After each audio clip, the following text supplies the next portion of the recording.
This spring season is absolutely packed with amazing anime. There's so many to talk about, you know the deal by now. Welcome back to the channel where we talk about anime, light novels, and all things otaku related. Every season I give 10 new anime to watch out for that I'm enjoying, and there's a lot of them this season, especially on Saturdays. But my top 10 were actually pretty easy this time around. So we'll get into them, and of course let me know in the comments what y'all are watching. Starting us off at number 10, the idea of what the Earth would be like without humans is equal parts fascinating and horrifying. In many ways, it's sort of terrifying to see how the world would continue spinning without us just like it did before us. Apocalypse Hotel takes place in a world where humanity has left the Earth because of a pandemic, but for the robot staff of Gquuuuuux Hotel, it's still business as usual as they wait for humanity's return. This show has been such a pleasant surprise on Tuesdays. I was really trying to be surgical this season with what I watch so as to not get overwhelmed, and I'm so glad I picked this one up. It's been such a sweet and emotional ride. It's got this robot hotel manager, Yachio, who's slowly learning to move forward in a world without her human boss, doing things as she wants to, and in the process, ironically becoming just as human as we are.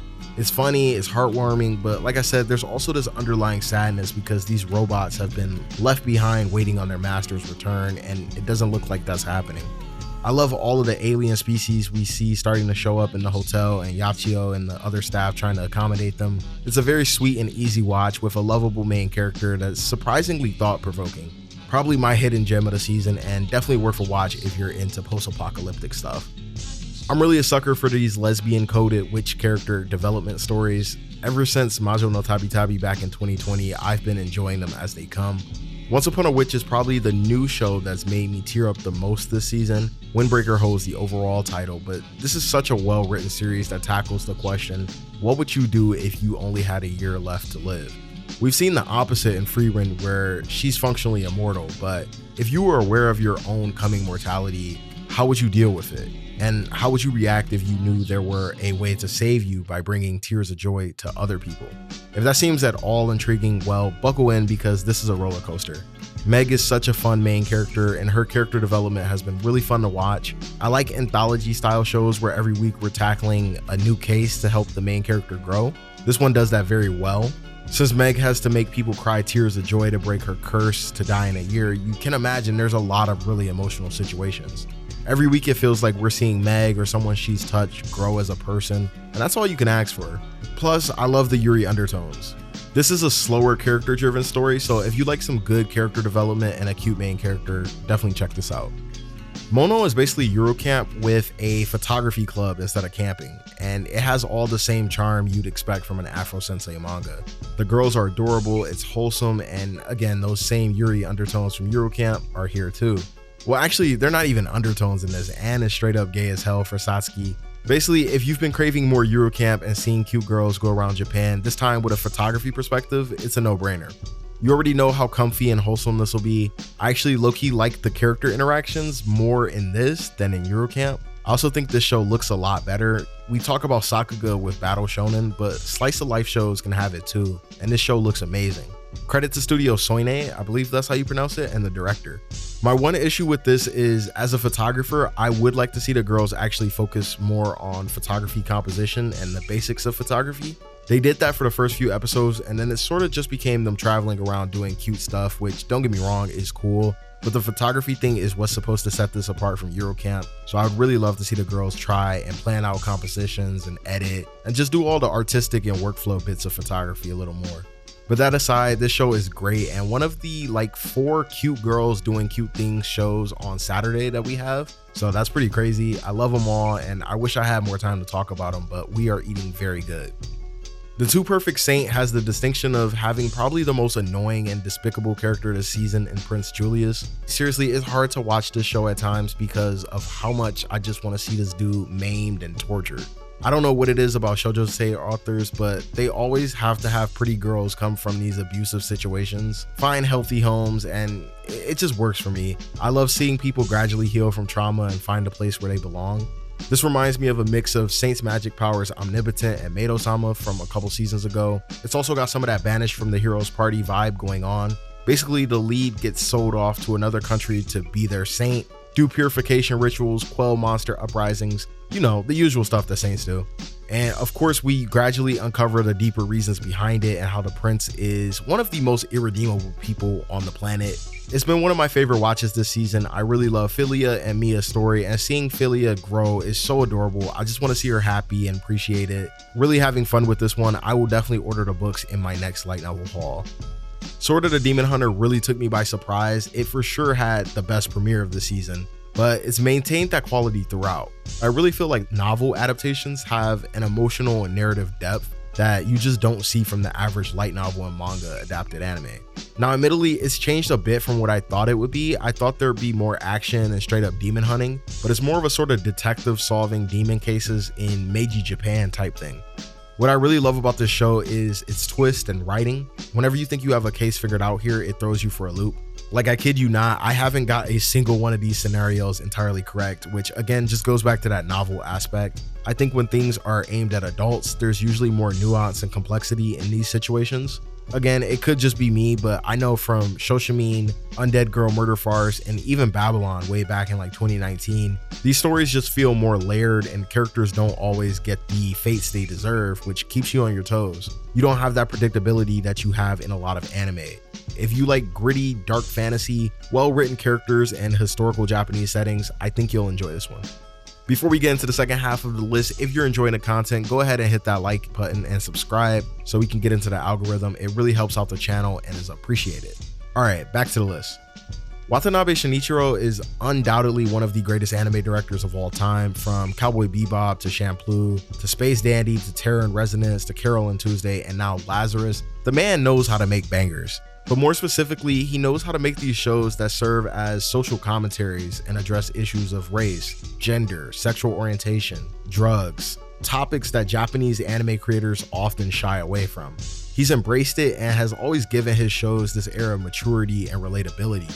This has really made him popular in the West, especially here in the States, where watching Cowboy Bebop was a rite of passage on Adult Swim back in the day. So when Lazarus got announced, there was no doubt in my mind it'd be on this list, and it's lived up to the hype so far.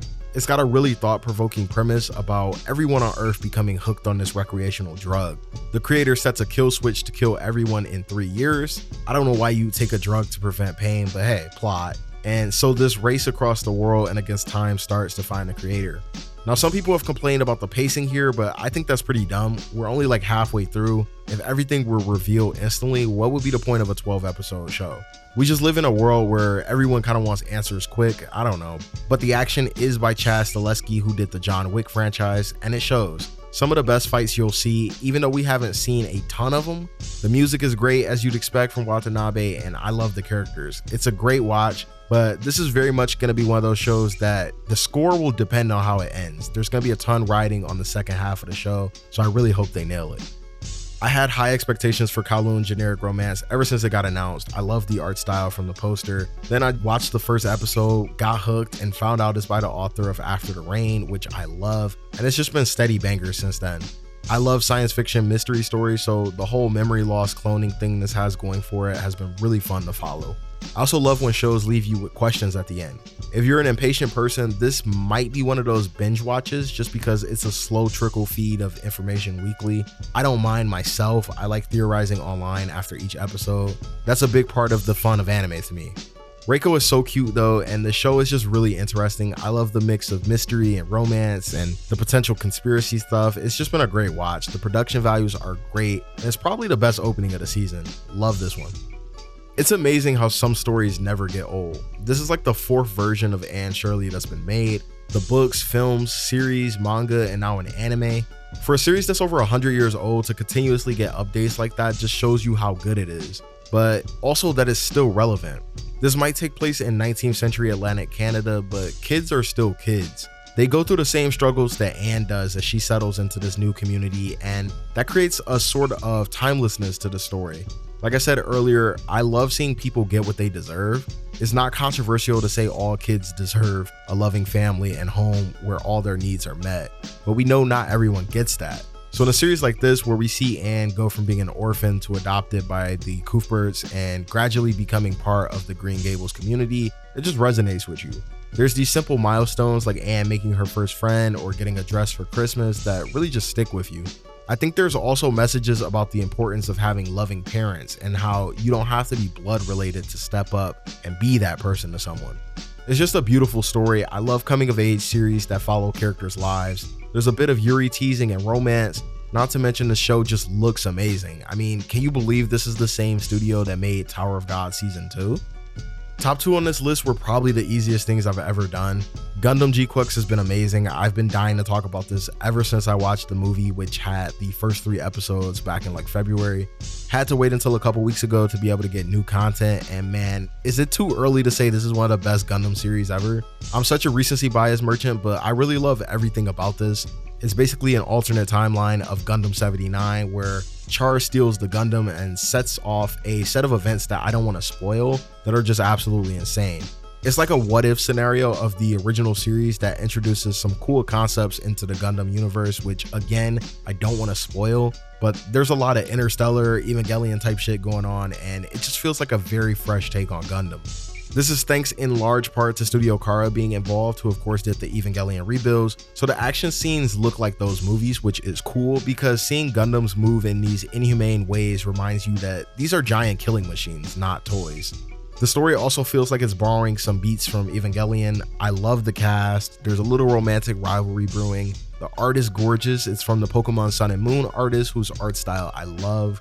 There's a lot to love about this one. And by the way, I know Gundam can be confusing, so if you're interested in getting into the series to watch the second best show this season, go ahead and click the link in the corner and check out my watch guide video.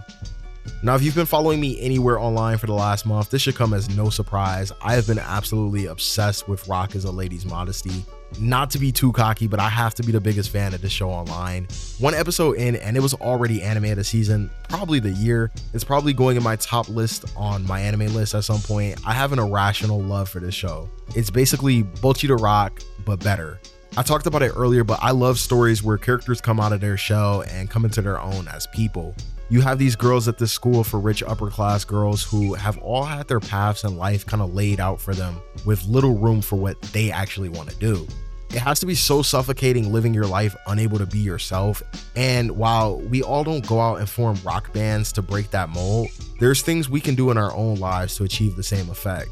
So seeing Lalisa finally break free of the programming she's had in her own life, embracing her love of rock, starting a band, and having these amazing performances, it's equal parts amazing and inspiring.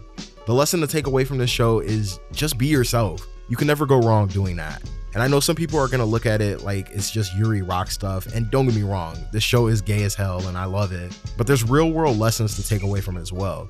That's what the best anime always have in common. They make you think, they make you evaluate your life, and they resonate with you. You combine that with amazing characters, some of the best 3D CGI you'll see, and a dash of Yuri, and you're cooking. Y'all, when I say I love this show, I really mean it. Like, a figure for Lalisa went up last night on Ami Ami, and I pre-ordered it faster than a Mother's Day present for my mom. This means a lot to me, and I think more people need to check it out. The manga is also getting a yen press release soon, which I'm very excited for. Alright, so you know the drill. There's always a few shows that don't quite make the top 10 that I still love and want people to check out. Even this list isn't everything I like. There's a lot more that I just don't have time to talk about. But my honorable mentions are ZatsuTabi, That's Journey, which is in a very similar vein to Mono this season. You have a young mangaka who is sort of bored with life and gets the idea to start traveling around Japan. She ends up falling in love with the concept of traveling, and every episode she's exploring a new part of Japan, learning about its culture, history, and food. As an avid traveler myself, I think it's dope to see an anime show all the benefits of traveling, not just from a cute anime girl being cute sort of perspective, but how much travel opens your mind to the world, recharges you, and gives you new ideas that you can use in your daily life. Travel is so rewarding. The world, and especially Japan, are full of so many cool places. I can't recommend getting out there enough, and I also can't recommend this show enough. Dinner Table, Detective, and Apocalypse Hotel are definitely the most slept on shows on this list. You could probably see by now that I love mystery stories, but more importantly, I love good mysteries. I don't want obvious cases that anyone can solve. That's what makes Dinner Table Detective so good to me. Every week there's some major twist to these cases, whether it's the culprit or the motive. Even if things seem obvious, there's guaranteed to be some shock that makes you feel dumb at the end. And what's really cool is the show has this weird mix of comedy and these really dark topics that just work. The other thing is, instead of the main character Reiko solving the cases, it's actually her butler who gives her the answers during dinner, hence the name of the show. Reiko is actually a Nepo baby who's not even really qualified to be a detective. It's a cool concept because we sort of work through the cases with Reiko and then we come to the table and feel dumb when her butler totally shreds all of her theories. This is such a fun watch. If you like detective shows and cute female leads, check this out. I think this is the first time I've ever talked about a non-Japanese anime on here. To Be Hero X is a Chinese production. It's actually my first Chinese anime, or donghua I believe it's called, but it's blown me away so much and it's on Crunchyroll, so I had to shout it out here. This is one of the craziest watches I've ever experienced. Imagine a mix of The Hero Is Already Dead with My Hero Academia in a way more brutal and darker world. I'm not gonna lie, I only watched this because Sawano was on the soundtrack and he obviously takes all the big scenes to the next level. Inertia is a banger opening, etc. But the story completely gripped me. You've got a world with one of the coolest power systems ever, where fans' belief literally powers superheroes' abilities. So the more fans you have believing in you, the stronger you'll be. But also what they believe matters. So if people think you're the strongest in the world, you'll be that. If they think you literally never kneel, you will literally never kneel. But also if they believe you're a certain hero, you'll become that hero. And that's basically what gets this show going. I don't want to spoil too much, but please watch this. It's Japanese dubbed, so if you weren't sure about listening to it in Chinese, don't worry, you don't have to. The Japanese voice acting is amazing. The story is crazy, the fights are crazy. It's got a cool 2D, 3D mix. It looks a lot like Arcane, so if you liked Arcane, I think you'll enjoy this as well. And the characters are so well written. I really have never seen anything like this, so I had to shout it out on here. All right, I know we talked a lot. There's a ton of great anime this season. I could have made an hour video this time, y'all, or even brought back the podcast, which I really need to at some point. Saturday alone has 10 shows that I love, so it was hard narrowing this down, but I hope this got y'all pointed in the right direction. Let me know down below what your list looks like this season, what you're enjoying, and be sure to like and subscribe if you haven't already. We talk about all things anime, light novels, and otaku related on this channel. Thanks for watching, everyone. Stay safe, and I'll see you on the next one. Peace.